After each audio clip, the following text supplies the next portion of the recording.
2005, I started to produce the body of work that you see here. And this is 3 components of 5 large bodies of work that make up a group of works called Everybody Knows This Is Nowhere. And between 1998 and 2004, while I was doing video, I was interested in contemporary suburban environments as a topic, but I found that all the works I produced seemed to just sort of reiterate stereotypes of that space. And hence the title of the entire thing, Everybody Knows This Is Nowhere. It's just been, it's a suburbia is known through stereotypes. And it took me a long time to sort of think of ways to reconsider this environment in new ways. And just a little bit of a background, I grew up in a small fishing village in North Vancouver, Canada. So it was like kind of almost like a little hippie village, right on the Pacific Ocean where mountains would kind of come down.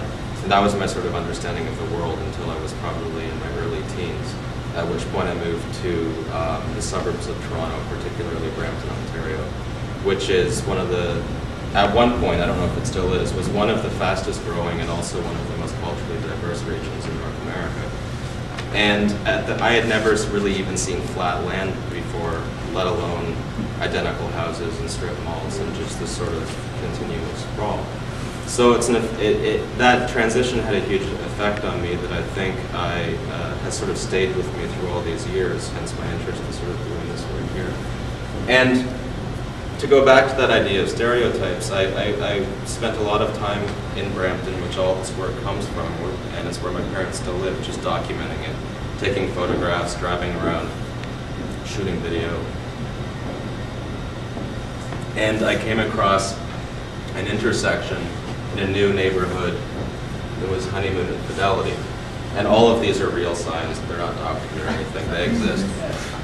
And I thought, well, this is, I mean, it's just so ridiculous that this actually exists. So I started looking more and more into street signs and sort of photographing more and more of them.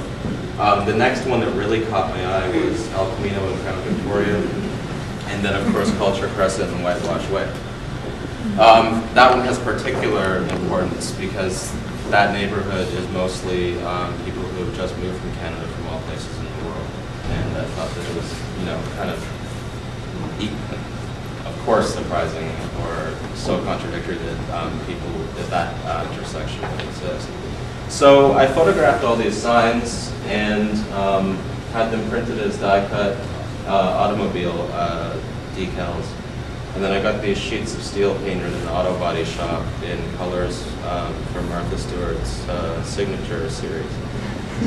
And the reason that I got them done in the Martha Stewart, of course, because she's Martha Stewart, but it was more than that. It was that the process of naming paints seemed to be very similar as this process of naming street signs that dealt a lot with this sort of idea of nostalgia, this idea of the good life, and this idea of all of these sort of different types of things. So each piece is titled with the name of the intersecting streets and then the title of the paint color used. And led me to this series here, which is called Intersections. And there's a couple images that are missing from this series. But what these are they're the same Martha Stewart colors, but the street signs have been removed. And they're titled with the names of streets that have been proposed and rejected. And the photographs of neighborhoods that are in flux, they're being built at such a rapid pace that people are already living in them. And I was interested in this idea of just the transitional nature of these spaces, that the demand to live here is so large that people will move in to areas that are not developed yet.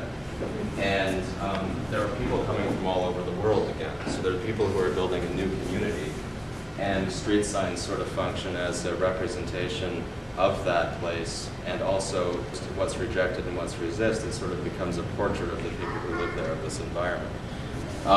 So just for example, Pierre Trudeau, Navajo, Gooseberry, Delink Flamingo, Cat's Whiskers, these are the rejected names. Pollywog, Red Man, Enamelware, And then the photographs are just the titles of the names of the subdivisions that exist, with a little bit of a description so I know what they are. This one has ducks in it, small ones, so that's Vales and Castlemore. Ducks. The last piece that's here is the video, and it's called "This Could Be Anywhere, This Could Be Anywhere." This could be anywhere, this could be everywhere.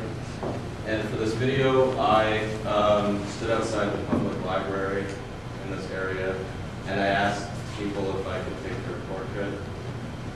And I did 24 portraits, and I included all of them. It looks like I purposefully tried to take the most diverse group of people I possibly could, like I often do in the advertising university, or something like that. But I used all 24. And then the second channel here is just footage shot on a slow shutter speed video camera out of a car window. And the idea for this came from actually a reading by Wolfgang Schindler, or article by Wolfgang Schindler about the implementation of the railroad in the 19th century and how people hadn't experienced landscape like that before, looking out the window and this blur. And I started thinking about, well, in this environment, there's no connection to the actual thing. You're only, it's this sort of periphery experience that you don't really have too much contact with other than point A and point B. And I started thinking that also ties into this idea of everybody knows this is nowhere. Of course you don't understand these environments or know these environments if you don't live there because they're a periphery experience. The audio to this is a man's voice reading off all the names that have been proposed and rejected, and a woman's voice that's reading all the names. Swimmers, swirling leaves, symphony, taboo, tango, tank farm, tarantula, tar box, target, Tasmania, Team Tango, teepee, Tehachapi,